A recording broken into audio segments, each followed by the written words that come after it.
Wins Throwback daw by Quad Lips. Itong drawing mo. Ito! Oo. Pwede. Isang tao na lang ulit. Ito si Ate Cole. Yan, 4 sila. Di ba, Quad Lips? 4 sila. Si Ate Cole, syempre may special drawing siya kasi ka-member natin si Ate Cole. Yeah.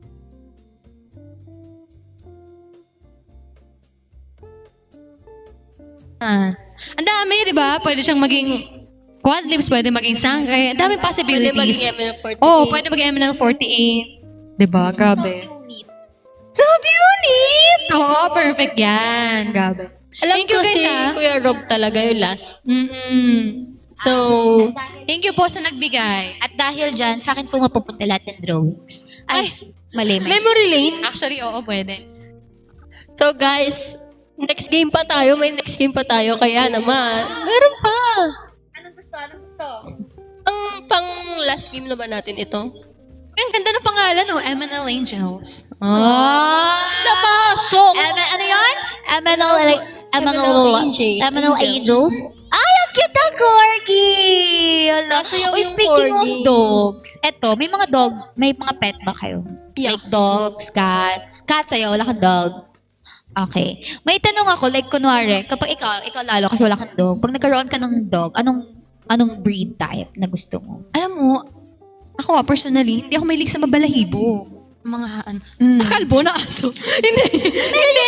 Meron yung Sphinx pa tawag doon. Parang Sphinx na aso, may ganun? Hindi, alam mo, gusto ko ng yung sa Filipino aso? na dog.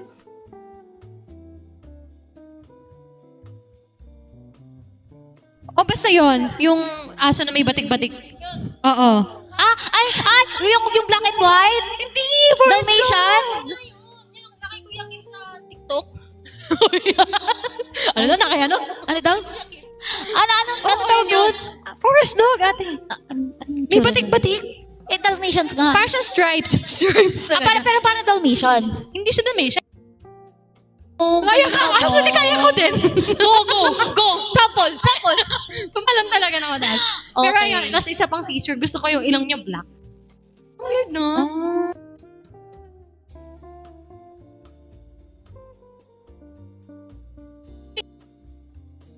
Ilong na aso, gradient yung pagka-black na ilong.